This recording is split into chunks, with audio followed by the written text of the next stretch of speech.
Assalamualaikum warahmatullahi wabarakatuh. Bersama saya Bambang Sadono di channel Inspirasi untuk Bangsa.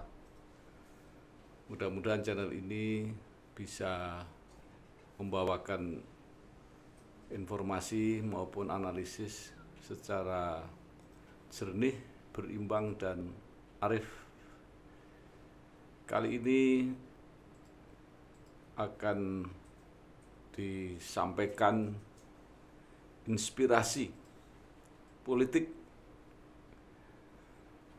yang berjudul Partai Oposisi Naik Gengsi. Dari survei terakhir yang dilakukan oleh Indikator Politik Indonesia, terdata bahwa elektabilitas tertinggi saat ini masih diduduki oleh Partai Demokrasi Indonesia Perjuangan (PDIP), yakni sebesar 25,2%. Kemudian disusul oleh Partai Gerindra dengan elektabilitas 21,1%, dan nomor urut ketiga Partai Golkar dengan 6,7%.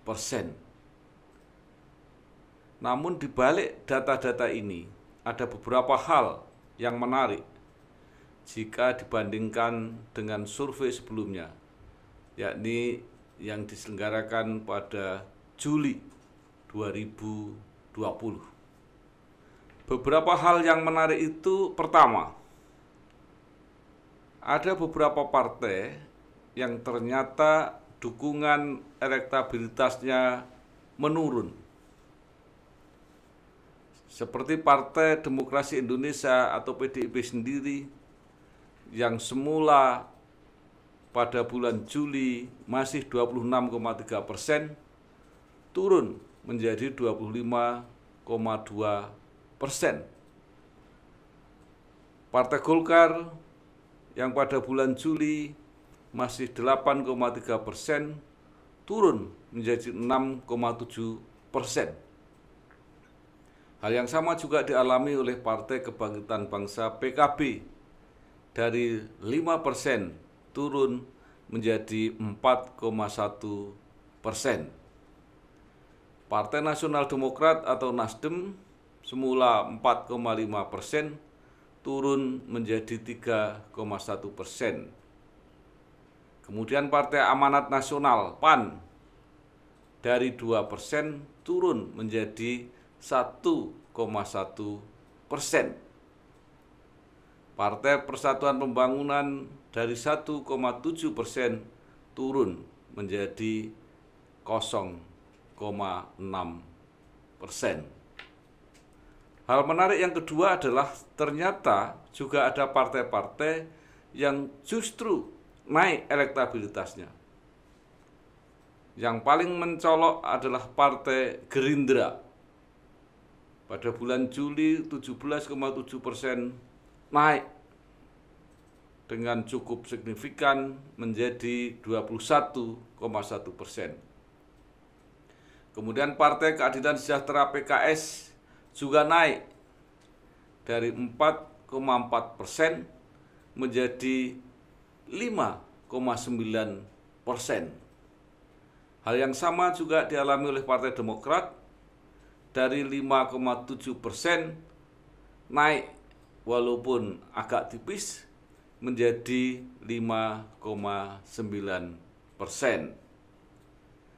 Jika melihat pola ini, kenaikan PKS dan Demokrat linier dengan posisinya sebagai partai oposisi yang mendapat tambahan popularitas karena sering mengkritisi dan berbeda kebijakan dengan pemerintah.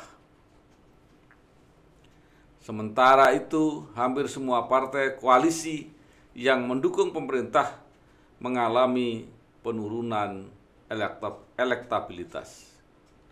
Hal yang menarik ketiga adalah karena Partai Gerindra yang mengalami anomali. Di satu sisi merupakan partai pendukung pemerintah, tetapi justru elektabilitasnya meningkat dengan tajam. Ada yang berpendapat Gerindra sebenarnya diuntungkan karena bermain di dua kaki. Pendukung pemerintah tetapi sekaligus juga bersikap kritis sebagai pengkritik pemerintah. Menurut Direktur Eksekutif Indikator Politik Indonesia, IPI, Burhanuddin Muhtadi, kritik-kritik yang kerap dilontarkan kader Gerindra itu mirip seperti kritik yang disampaikan oleh para petinggi Partai Keadilan Sejahtera PKS.